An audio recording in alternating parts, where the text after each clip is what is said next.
somebody says to me, my daughter didn't get in because of affirmative action, when they're meaning race, that's just not factual. No, it's not factual. I mean, what affirmative action does, whether it's college admissions or whether it's hiring, is to say that you're going to take the extra step to recruit people.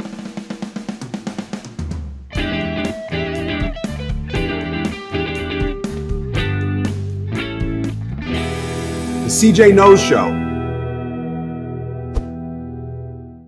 Good afternoon, and wow, what a day it is. A little crazy outside, but we have an amazing guest, Henry, don't we? Dr. Donna J. Nicol. Yes, the more we research her, the more we find out about it, the more we actually get to talk to her a little bit prior to this, the more exciting the interview becomes. Dr. Donna J. Nicol is the Associate Dean of Personnel and Curriculum in the College of Liberal Arts and a professor of history at California State University of Long Beach. She's the immediate past department chair and a professor of Africana Studies at CSU Dominguez Hills.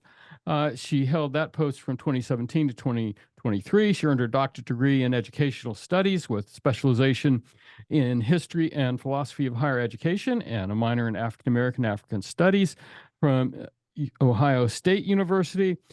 She's done a lot of research on race, conservative philanthropy, and U.S. higher education, as well as women's educational activism and African American interests.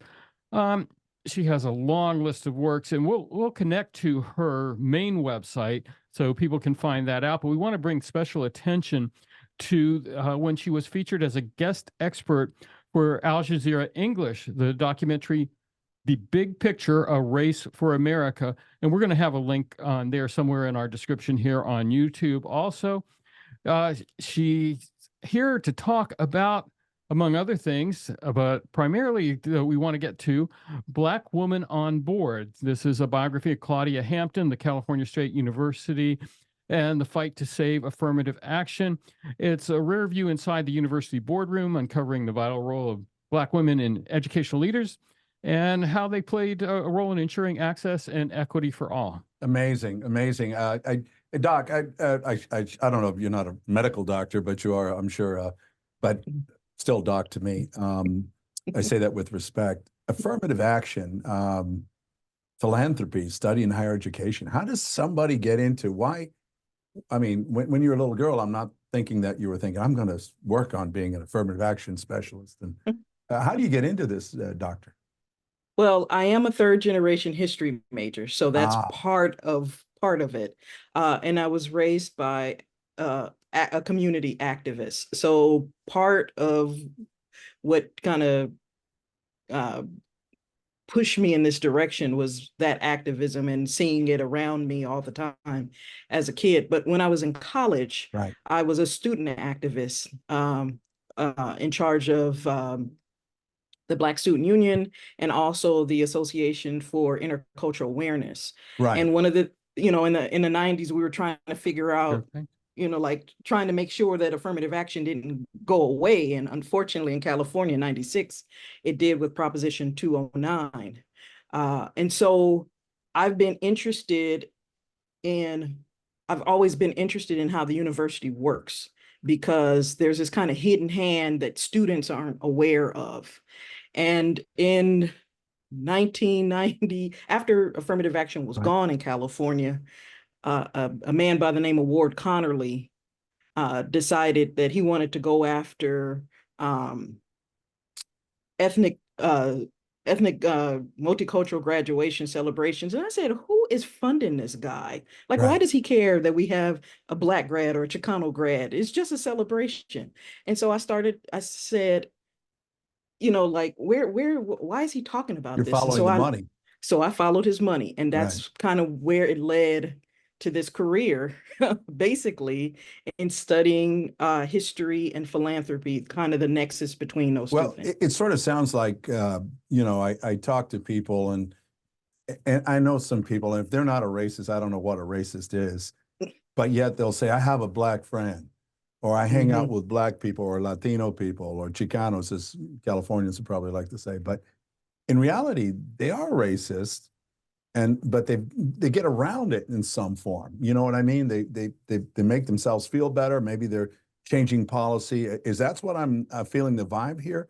Using philanthropy to move an agenda that it's not like progressives would think would be a cool agenda to move, that they're, because when I think of philanthropy and I think of giving to improve things. What I call improving, improving society, art, this, that, the other, education, not of hindering people from coming forward. Is this what you're talking about here, or what you're about? Yeah, so there's really, if you think about philanthropy with regards to race, so philanthropy that's supposed to help particular groups, there's Right. like two eras. The first era is Andrew Carnegie and Rockefeller, and that Right. era, they helped people. I mean, they had some problems with the philanthropy. It was really but about this, taxes, wasn't it, too? Because they were going to lose their money from taxes, so they just rather give it away. Yeah. That was what drove that, right? And then they were competing with each other. So Right, who Carnegie gave and more money. Rockefeller, who could give more money and who could have a bigger legacy. But the second iteration comes in the 20th century, and that is, how do we conserve resources as much as possible? And how do we prevent people who would be critical of hypercapitalism, like that free market economy? How can we prevent those voices from gaining traction in the university and in the political structure? So it's a type of philanthropy that really uses racial dog whistling to kind of gaslight folks. And so people don't realize that, you don't have to say, well, we're against XYZ group outright. You will say things like, well, they're welfare queens, or they cheat the system. And it's like, well, who's the they? Or they're taking. So in a way, it's like saying that when you get rid of affirmative action, the idea, at least the argument I've heard, and I have a friend that is, I think daughter was trying to get into Berkeley or someplace, and she didn't get in, and she was a very high candidate. And I remember him blaming affirmative action for his daughter not. Now, his daughter ended up going to the military, one of the military academies, I think West Point or something. Very smart woman, but he was going on and on about affirmative action, obviously California. I don't know the year, but was complaining that, minorities have a step up on average white people, that and it's not fair. And I remember him going on and on about this. It's been some time since I had that conversation, but what do you say to folks that throw that argument about affirmative action, and obviously the philanthropy is a way to combat all of that, but if we start at the core, why is affirmative action okay? Why is that position maybe wrong, if that's what you believe? Yeah, so when you have admissions into the university, there are multiple factors that are considered. It's not just someone's race. That was outlawed across the United States with the Bakke decision in 1978. So the racial quota systems, they've been gone since the late 70s. That's what I still hear it, here because in Florida. there's a lot of miseducation or ignorance about the law. But the Supreme Court outlawed racial quotas in the late 70s. But they did say you could use race as a factor in admissions because it would diversify the classroom. But there's other factors. You get a school competitiveness rank. So your school gets a score based on its test scores, and those test scores are often connected to your zip code. Your zip code will often dictate what your test scores will look like. Absolutely. Because you will have access to resources. So people never talk about test scores. They never talk about their parents being an alum of a school, and that might have a contributing factor. Absolutely. They don't talk about the extracurricular. You're an athlete, you get points. You work on the school newspaper, you get points. So they fixate on the lowest hanging fruit, which is basically race and gender identity, and ignore all of the other factors. It's usually about 6 to 8 different factors that make up your admission score. So you don't believe that today, at least in California, and since 96 or whenever, that they're going to say, we want X amount of African Americans, X amount of Latinos, X amount of this or that. That's not how it works. It hasn't worked that way since 1978. You cannot hold seats. So it says to me, my daughter didn't get in because of affirmative action when they're meaning race. That's just not factual. No, it's not factual. I mean, what affirmative action does, whether it's college admissions or whether it's hiring, is to say that you're going to take the extra step to recruit people. That doesn't mean you're going to hold a space for them. It just means that you might go into their community and go to, say, their church and do some recruitment. Or you might go, you might say, well, if this student is short one of our admission criteria, we will let them in as a special admit, and then we will give them services to make up that deficiency. But that's all it does. Action really hold itself to technically to education, or is that something we see in corporations where, I remember being in Eastern Airlines 100 years ago. If you remember Eastern Airlines, I remember we were working and there was a young lady that got a supervisor role that was Black. And I don't think she had been there a very long time, but had jumped over, they had selected her over a lot of white folks that had been there for a long time. And the scuttlebutt was they did that because she was Black. Is that a form of affirmative action if they hired her or put her in that position for that? I mean, it was unjust for her because I couldn't imagine the people you work for saying, oh, she got the job because she was African-American.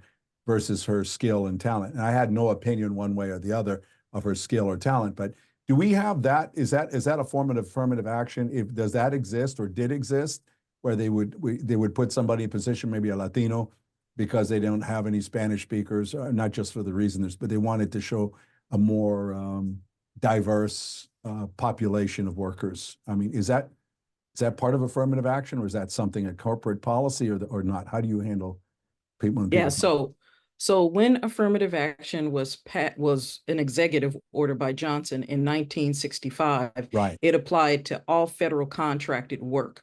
So that could be universities, that could be,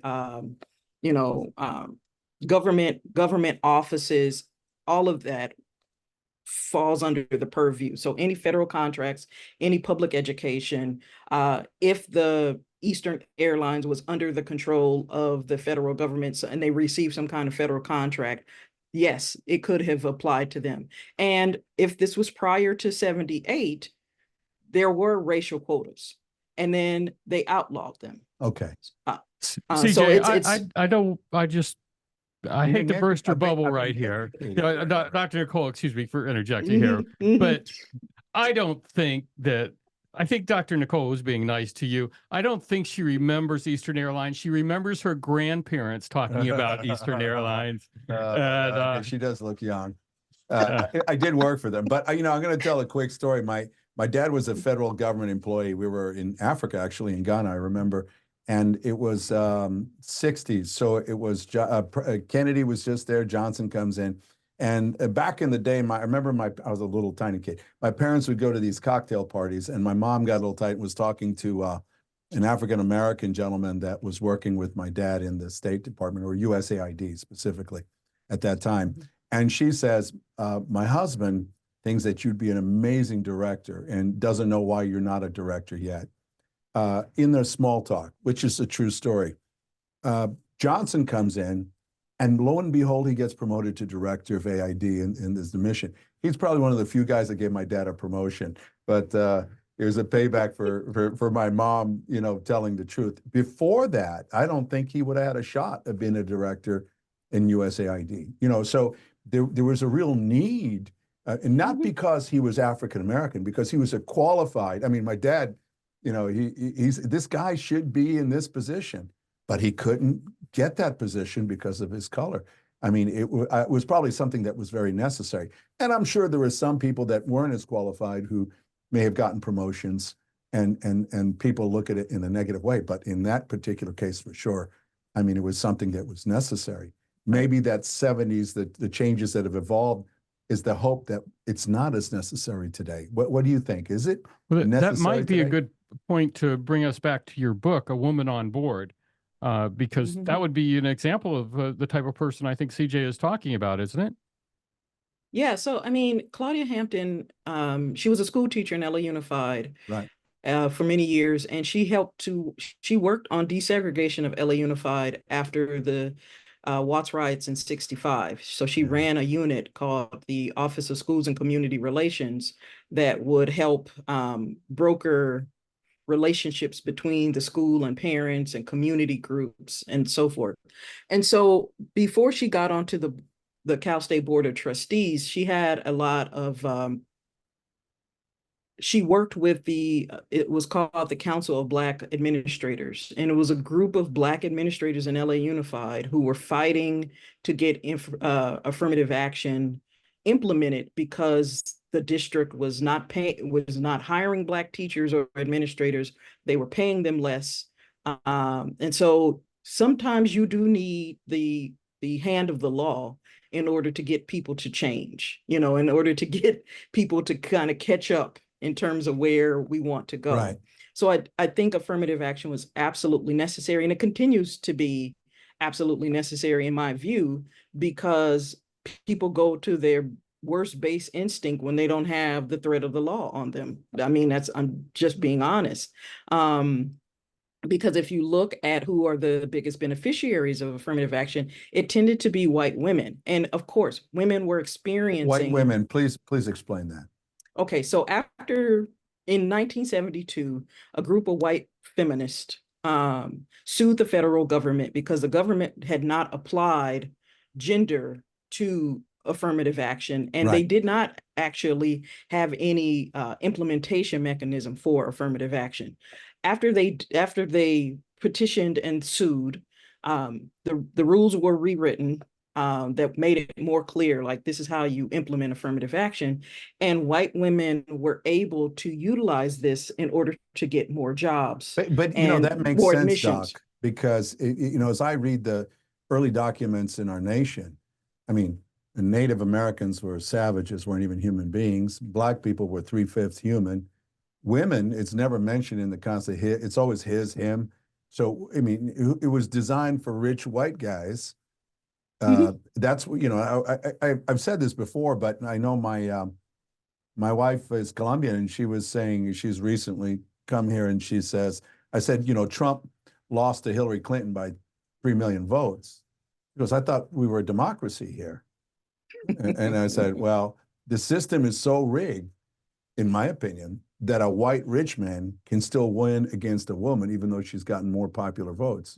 So if you think about it, women, not just white women, but women in general, I think if you're black and a woman, it's got to be even tougher, also needed those protections. So it makes sense.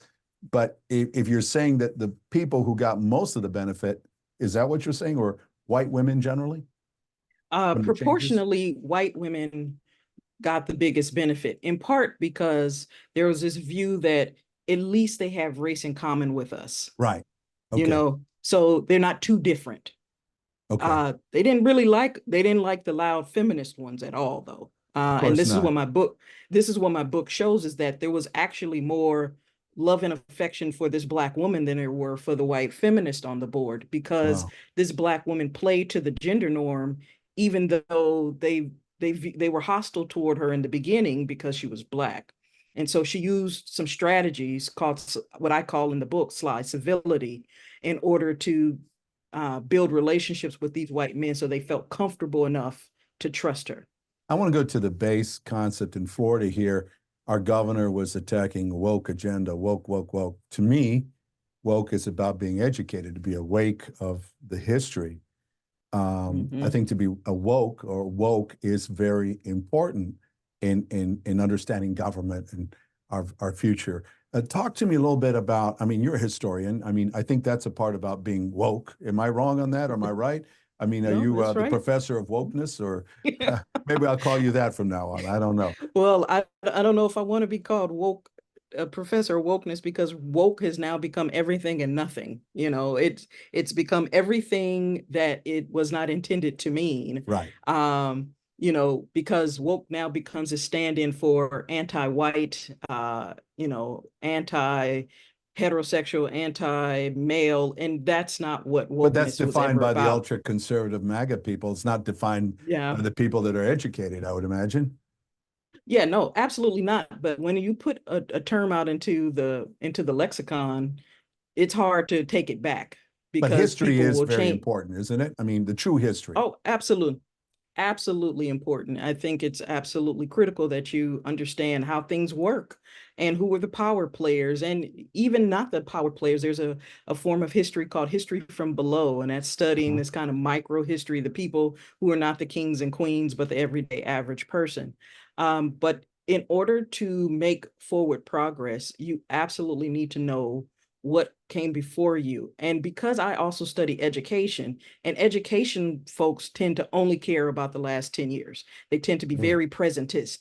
And I kept on saying, well, no, you keep doing the same type of programs and approaches to education. Why don't you go back to your history and figure out, maybe high stakes testing doesn't work. It didn't work before. So why do you keep doing it? A lot of young people would come to me and say, I want to go to college because I want to make money. And I say, whoa, whoa, whoa, whoa.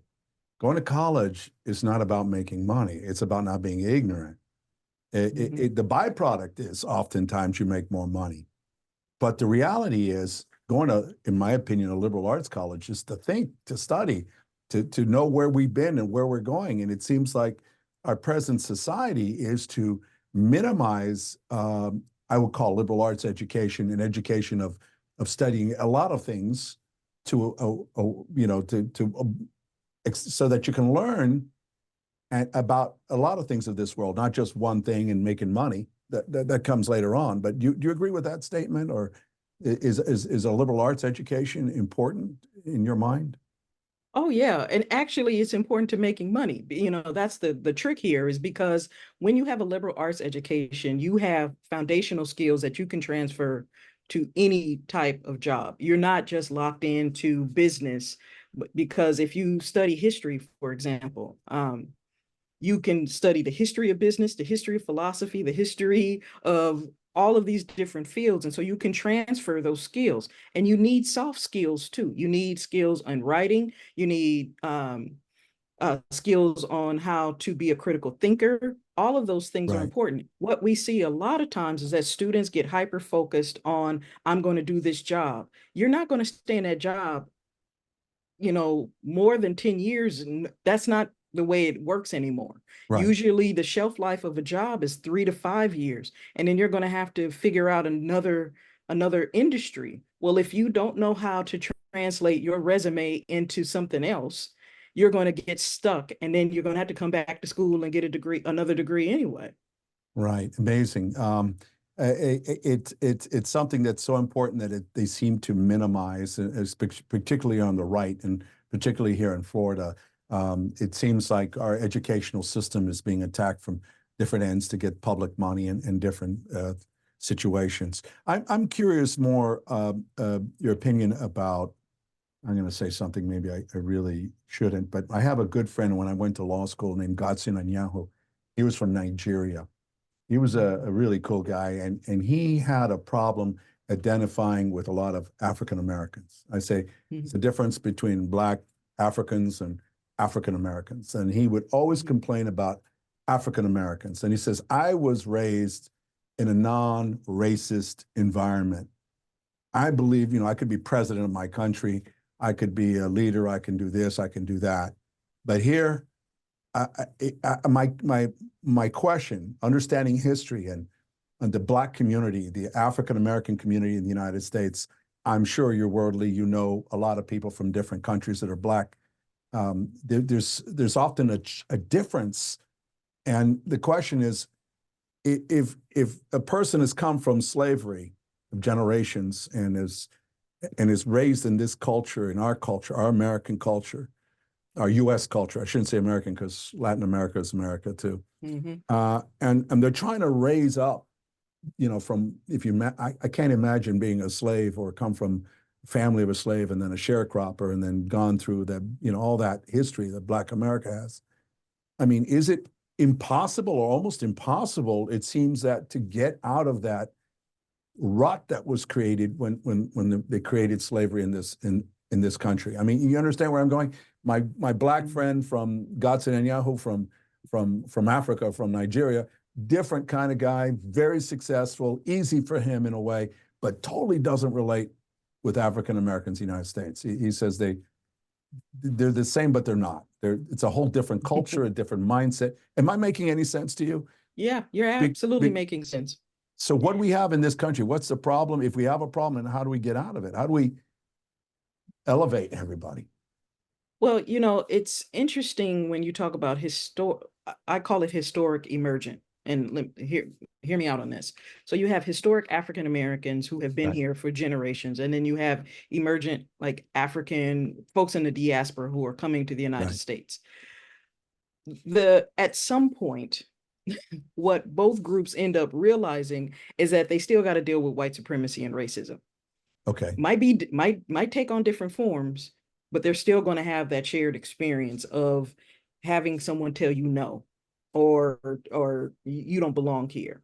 And I think what is important is for both groups to understand the history, culture, of both, and see where those two can intersect. So my husband is a Black Brit. Oh, and boy.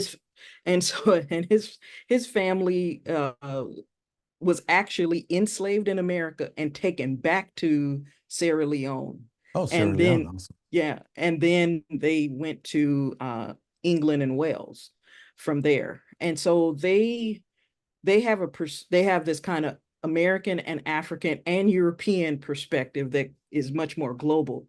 And I think to pitch for us to think about each other as oppositional is doing the work of white supremacy. Okay. And so to the extent that we can bring things together, that we can share cultural traditions and things like that, I think we need to figure out a way to come together. And I say this as someone who's multiracial and has a very diverse family, that the one way that you get to know people is through, or to respect people and to learn, is to, break bread with folks, have a meal, talk about, like, okay, in my household, we did it this way, and in my house, we did it that way. Because to your point about your friend, even with all the restrictions that come with being an African American, I was never raised in a household where I was told I couldn't do anything. And when I tell people I'm a 4th generation college graduate, and everybody's looking like, how did that happen? Yeah. And so my great grandfather was a doctor in the U.S. Army, and he took advantage of the opportunities that were around him. So there were historically Black colleges that offered medical degrees. There's only 2 of those schools left open. Can I ask you something that goes to that? Because in our community here, there's a community called Palmetto that I lived in for years, and got very active on what they call community redevelopment agency. And it was about money into the community. And there's a dividing line to African-American community, white community. White community, sidewalks, lighting, everything. African-American community, forget it. I mean, it floods all the time, etc. But what I learned from being involved in the African-American community in the Palmetto area, before segregation, when there was segregation, there were Black schools, Black teachers, Black insurance people, Black professionals, Black doctors, because mostly African Americans dealt with African Americans. So you had a whole separate, but a professional background of educated people. When segregation comes, white America now tries to economize on it. Now white sales of insurance guys are selling to Black community. If there's anything I've seen, when I see a Black business, Latinos do this too. There's a Black business, a Latin business, they'll walk right by and go to Walmart. They won't support the Black business or the Latino business. The Jews generally take care of Jewish, Koreans and go with the Korean. But this is a big problem. But maybe is that, God, I hate to say that segregation was a positive in one way, and it's obviously not. But explain to me my thoughts and what do you think about that? Because obviously there were so many great professionals, great teachers, great doctors, great people in the African American community, but they were not part of the white community. Yeah, someone recently asked me about this same question, and I said the problem here with thinking, because they said, well, I think we did better under, segregation because we were more cohesive. I said, but did we have a choice? No. And I said, so that's the fundamental difference, because if one of us is given a choice, you can best believe they're going to try to walk across the street and leave the rest of us behind. I said, because that's the thing, it's a forced cohesion and not an elective one. And when it's elective, then that's when you've reached what do they kind of call it in psychology, like identity achievement, when you can be okay with living in your Black neighborhood and supporting Black businesses without the threat of violence if you try to go support the white business or go to the white school. So I know I'm a friend with a guy, Henry Lawrence. He's a former Oakland Raider, has 3 Super Bowl rings, lives in our community. And he's an older guy, obviously, because Oakland hasn't won a Super Bowl forever. Shouldn't say that. But he lived through that desegregation era. And some of the guys that I met, from coaches to whatever, and here you have a 3-ring Super Bowl that sat on the bench, when they brought him into the white high school. And I always thought how it would be to be an African American living during those times before the integration. I probably would have been lynched, I'm sure, because I'm one of those guys, but how do you accept that? How did people accept living under those situations and not, I don't know. I just think there would be a revolution long before, I don't know. You have any comments on that? Well,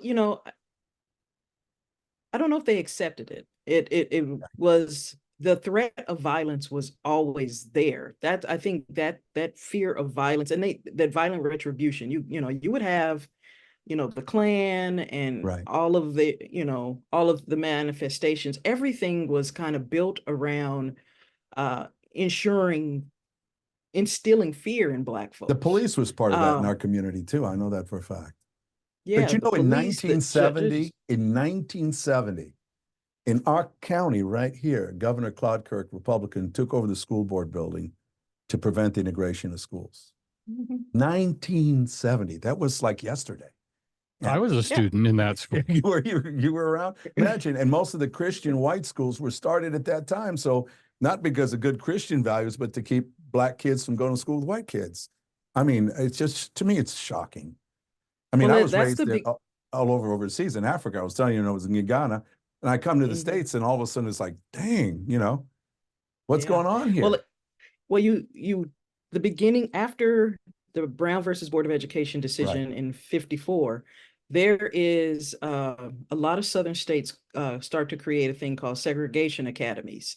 And those segregation academies use public school funding in order to create separate schooling. So if you look at the work of, her name is Nowlie Rooks, she's written extensively about she calls it economics of education. And it's basically how our charter schools began as segregation academies after the Brown decision. I think they're doing it again. Oh, of course, absolutely. And every time people talk about charter schools as if that is going to be a solution to all of our problems in public school, it's like they just replicate the same problems over again. Here in our county, they were getting federal funds for a Lincoln Middle Academy, was called a school, which was mostly Latinos and Blacks. And they were taking the funds, the school board, and moving it over out east to the white community.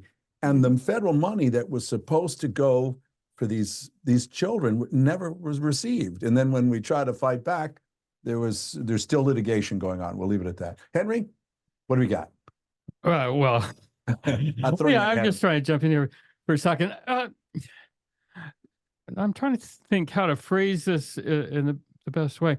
Back when Bill Cosby was still considered a good guy, back in the 60s, I remember him doing a series of specials on how it was basically a Black history miniseries, but one of the ones that stuck out in my mind was how media was used to reinforce stereotypes, and all the way back to the minstrel shows and before, and then through the radio and Amos and Andy and things like that.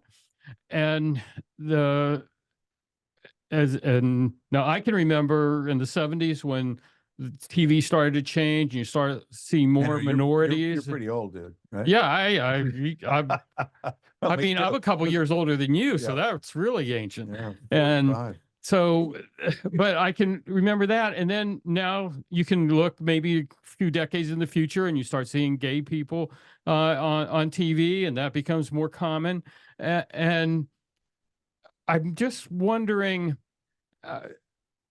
people my age and even a little younger are seeing the TV complexion change, and how much of the white supremacy is driven by fear now that that's not me anymore. I don't see myself on TV as much anymore. To Disney. I mean, you have a black Ariel, which caused all kinds of controversy.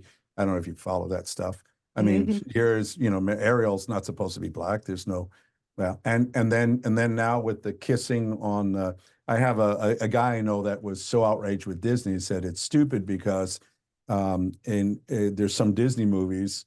I think what was the one with the space guy? Anyway, no. The space, not that space one, but the cartoon, Buzz Lightyear one. And there's a relationship with a gay couple, right? And they have a child, and that is banned in part of the world, all Islam, right? So they're economically not going to get money. But Disney, and as you know, had been fighting DeSantis because they're more progressive in pushing racial equality, pushing gender equality, all these things that are more progressive. But there's a blowback that's hard. I mean, we see it. The question I want to ask the doctor is, so I can see the fear that drives a lot of emotions. So explain to me how we're going to get to where we coexist more rather than become more tribalistic and separate into our own smaller groups. We're going back to segregation. Yeah. So, like with the browning of America, that kind of racial fear gets manifested. It particularly gets manifested when our economics are, like we go through an economic downturn. So I think one thing is we got to make sure that people get paid a decent wage, because that allays half of the problems. But the other part of it, I think, is that, people of different races of good faith are going to have to go out on a limb, and come together to speak out.